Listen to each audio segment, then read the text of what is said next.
And now for the third part of my Masterpiece Skywarp review, I'm going to be talking about some of the features of Robot Mode.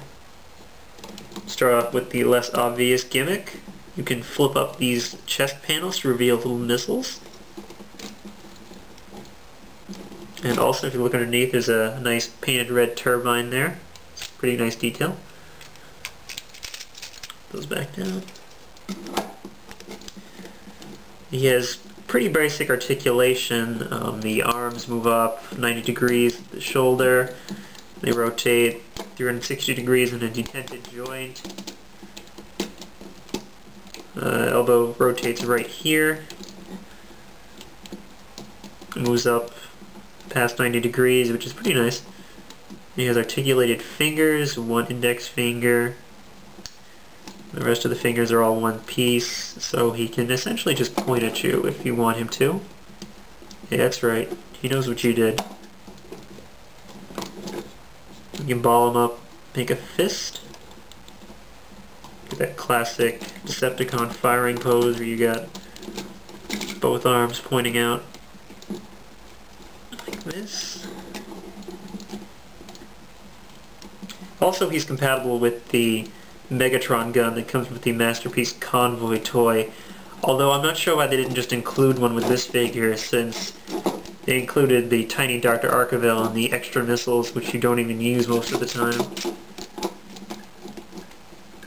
And just to move on to his lower body, he sort of has a waist joint, but it doesn't really work that well. You probably have to unlock his upper body from the lower body to use it. As far as his legs go, his hips can cant in and outwards a little bit. His leg moves forward about 45 degrees there. And to show you, actually has a double jointed knee. Not that you can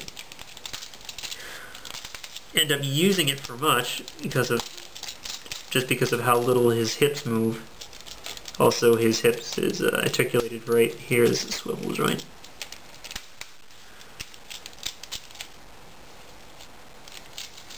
Feet move a little bit, although you're just gonna normally be positioning them just so he will keep standing up. He is kind of back heavy. That's really the only problem with this mode, is just the size of the wings and the size of these tail pieces here tend to make him want to fall down.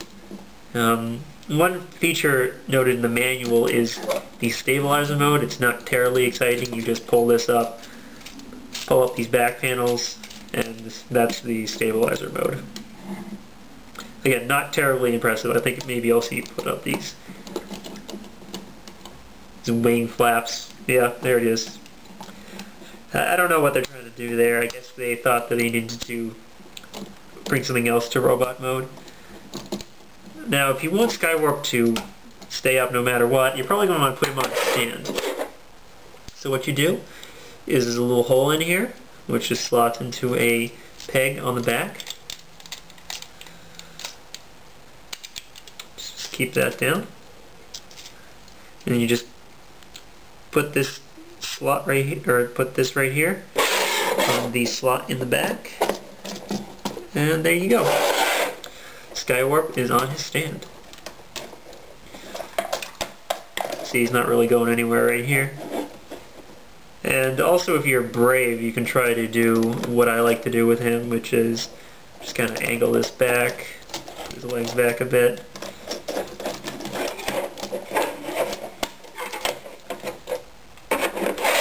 You can use the fighter mode position to sort of put him in a flying pose. Although he might fall down like this, so I wouldn't recommend it unless you want him to face plant a couple of times. But let's just put him back in the normal position. And there we go. Masterpiece Skywarp. Overall, I think it's a pretty good figure.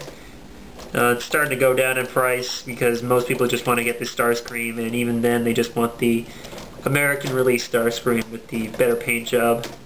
But me personally, I think the black Skywarp is probably the best looking one. Sans the goofy face. The goofy alternate face, not his standard smiling face there.